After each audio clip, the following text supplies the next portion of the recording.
오늘 최순실 씨의 옛 측근이자 국정농단 사태 내부 고발자인 고영태 씨의 구속 여부를 결정하는 영장심사가 열립니다. 네, 이런 가운데 검찰은 박근혜 전 대통령의 범죄 사실을 정리해 최종 법리적인 작업을 벌이며 기소 준비에 주력하고 있습니다. 취재기자 연결하겠습니다. 박서경 기자. 네, 서울중앙지검입니다. 네, 고영태 씨의 영장심사 오후 몇 시에 진행이 됩니까? 네, 국정농단 사태를 최초로 언론에 고발한 고영태 씨의 구속 여부를 가를 영장심사는 오늘 오후 3시에 진행됩니다. 박근혜 전 대통령과 우병우 전 수석이 영장심사를 받았던 중앙지법 321호 법정에서 열리는데요.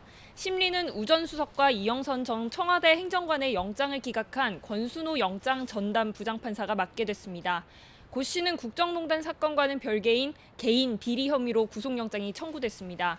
먼저 지인의 부탁을 받고 인천본부 세관장 승진 인사에 개입하는 대가로 2천만 원을 받아 챙긴 알선수재 혐의를 받고 있는데요. 또 개인적으로 돈을 빌린 뒤 갚지 않은 혐의, 2억 원을 들여 불법 경마 사이트 운영에도 개입한 혐의도 받고 있습니다. 이와 관련해 검찰은 오늘 오전 10시 천홍욱 관세청장을 참고인 신분으로 불러 조사하고 있습니다.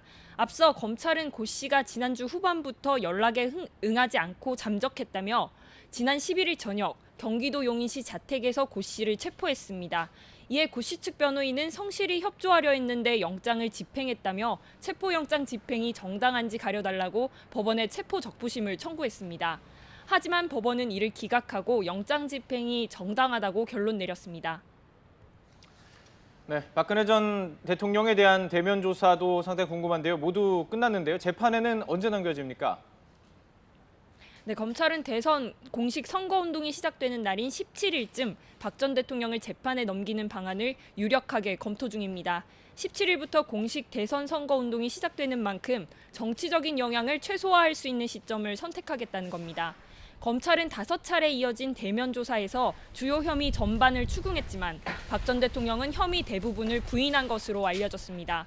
검찰은 특별한 사정 변화가 생기지 않는 한 추가 대면 조사는 진행하지 않고 기존 증거와 조사 내용 또 관련자 진술 등을 종합적으로 검토해서 세부 혐의와 범죄 사실 등을 확정할 예정입니다.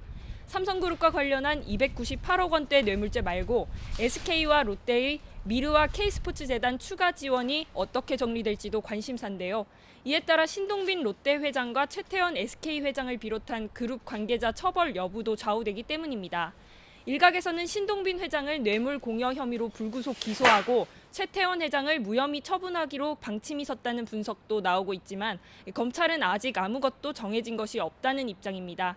구속영장이 기각된 우병우 전 청와대 민정수석도 오는 17일 불구속 상태로 재판에 넘겨질 가능성이 있습니다. 이들이 모두 재판에 넘겨지면 지난해 10월부터 이어져 온 국정농단 사건 수사도 마무리에 접어들 것으로 보입니다. 지금까지 서울중앙지검에서 YTN 박서경입니다.